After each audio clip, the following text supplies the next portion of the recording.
Consider Liam an upgrade to Henry? No, neither do I. However, there is a Witcher-themed upgrade for us to be happy about. Ahoy folks, Craig signing in for Pure Xbox to bring you our review of The Witcher 3's next-gen upgrade. This review was written by a different Liam, Mr. Liam Doolan, and turned into a video by me. But that's enough waffling, let's just dive in.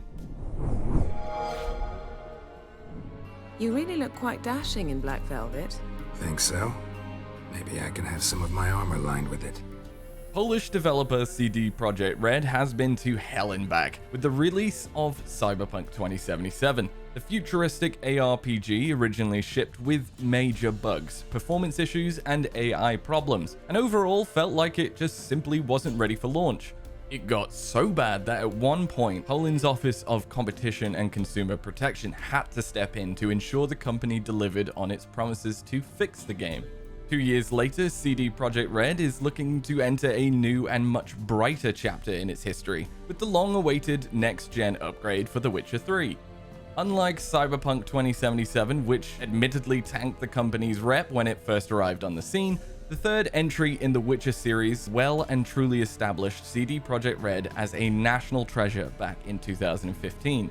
In fact, it was so successful it actually saw Andrzej Sapkowski's fantasy series reach new heights, receiving its very own live-action Netflix show starring the only Superman in my books, Henry Cavill. So, what's this free upgraded version of The Witcher 3 like? And does it restore CD Projekt Red to its former glory? To be clear, we're focusing here on what the next-gen upgrade brings to the table, although the final review score will take everything into account. If you haven't played The Witcher 3 before, in short, it's an epic open-world fantasy RPG set on the continent, starring Geralt of Rivia, a monster hunter who must find his adopted daughter Ciri, who is being trafficked by the big bad Wild Hunt.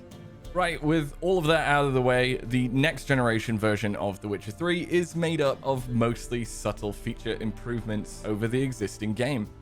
There are some quality of life changes here and there, some quests have been fixed, a selection of mods have been implemented to raise the standards of the experience, and CD Projekt Red has even thrown in a photo mode, so you can now capture those amazing sunsets and special moments. Obviously, the big talking points in this update are the visual enhancements. On Xbox Series X, CD Projekt Red has provided players with two options. There's a performance mode prioritizing 60 FPS gameplay, and there's a quality mode featuring higher visual fidelity and better resolutions and textures, but with a target frame rate of 30 FPS. Our experience with the performance mode has been, for the most part, silky smooth. And even though it's focused around performance rather than graphics, it's still a definite visual upgrade over what came before. And if you want to see a comparison, I do have a video out on the channel now. As for quality mode, this option introduces ray tracing, including global illumination and ambient occlusion, and it looks stunning, with light rebounding off surfaces and giving a fresh look to existing environments in all new ways.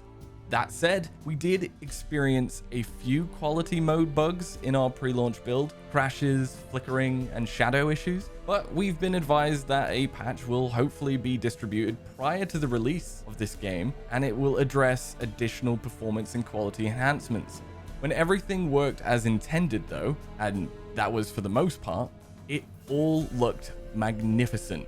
Quality mode generally runs fine at 30 FPS, although we did notice some dips on occasion in our review build, which again will be ironed out prior to the launch as well. But even taking those dips into account, we're still impressed with the quality mode and what it has to offer, especially in terms of the gorgeous ray tracing features. Beyond the graphical upgrades are a curated selection of developer and fan-made mods. Some of these even enhance character models and the environment, with visual improvements on the likes of backdrops, trees, and vegetation in the game. Others provide quality of life improvements such as UI visibility toggle options, new sprint options, and fixes to the minimap. CD Projekt Red has also gone to the extent of adding a new alternative camera when you're walking around as Geralt or riding about on Roach. There's also been improvements to being able to survive fall damage from greater heights, and a quick new sign casting feature. Collectively, all of this just adds further polish to what is already an amazing game, and does a great job of making it look and feel better than it did when it first arrived on Xbox One consoles.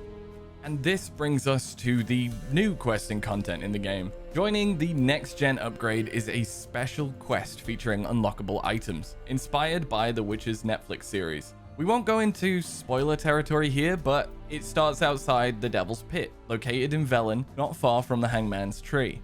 You'll have to make your way down to the mine, where a surprise awaits beyond some locked doors. We also have a spoiler-free guide on how you can get your hands on the Netflix series-inspired armor and sword gear in the description below. To top it off, the next-gen upgrade comes with a few other features, like additional voice language support for Korean and Chinese, and cross-platform progression, where players can upload cloud saves and then carry their progress over to another platform with their good old games account. Certainly a handy feature if you do find yourself jumping from one platform to another. Revisiting The Witcher 3 after all of the drama with Cyberpunk 2077 takes us back to a time when CD Projekt Red was an unstoppable force. Although we've experienced some minor technical issues with the quality mode on Xbox Series X and S, overall this free update for The Witcher 3 is a fantastic package that makes what was already an excellent experience an even better one. And if you haven't played The Witcher 3 already and love action RPGs, now is the perfect time to check it out. It's without a doubt one of the greatest games of all time. And if you haven't already fallen in love with it before, you'll still have a blast reuniting with the White Wolf in this latest update. So there you have our review of The Witcher 3's next-gen upgrade. Will you be diving back into the continent as Geralt of Rivia? Be sure to let us know in the comments and to like and subscribe for all things Xbox. All that's left for me to do is to wish you a happy holiday. As for now, Craig signing off.